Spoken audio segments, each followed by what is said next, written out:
ഓം നമോ ഭഗവതേ വാസുദേവായ.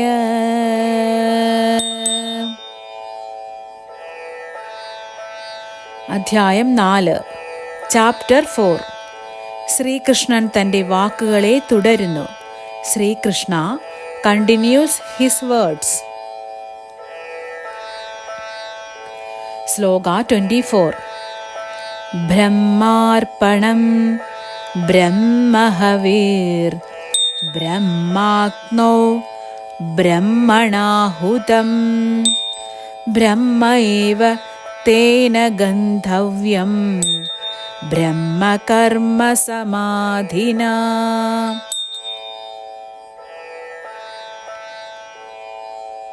ജ്ഞാനാവസ്ഥിത ചിത്തന്റെ കർമ്മം വാസനാബന്ധത്തോടെ മുഴുവൻ വിലയിക്കുന്നതെങ്ങനെയെന്ന് ഭഗവാൻ വിശദമാക്കുന്നു.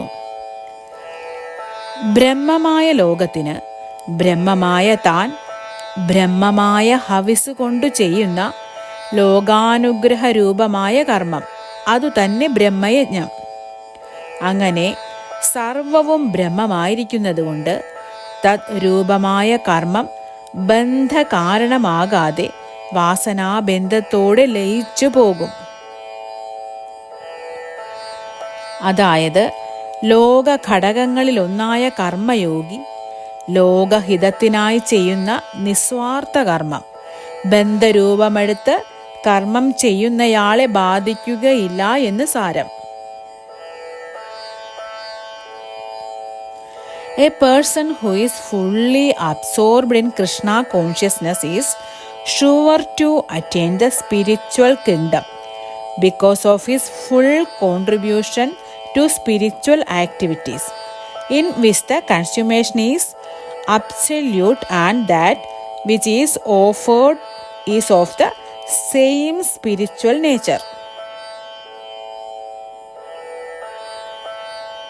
Sloka 25. ദൈവമേവാപരേ യജ്ഞം യോഗിനഃ പര്യുപാസതേ ബ്രഹ്മാഗ്നാവപരേ യജ്ഞം യജ്ഞേനൈവോപജുഹ്വതി.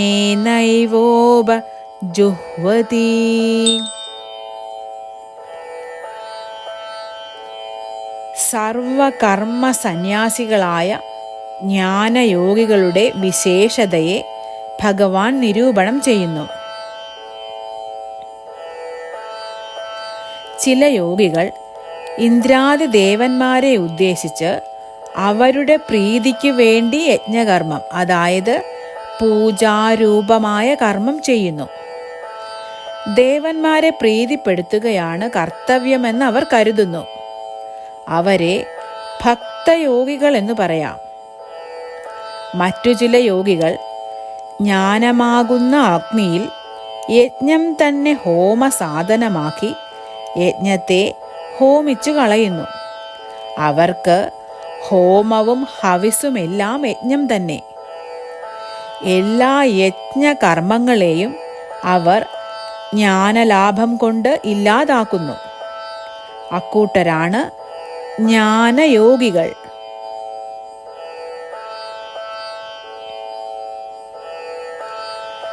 Some people perfectly worship the demigods by offering different sacrifices to them. They are known as Bhakta Yogi. And some offer sacrifices in the fire of the Supreme Brahman. They are known as Jnana Yogi.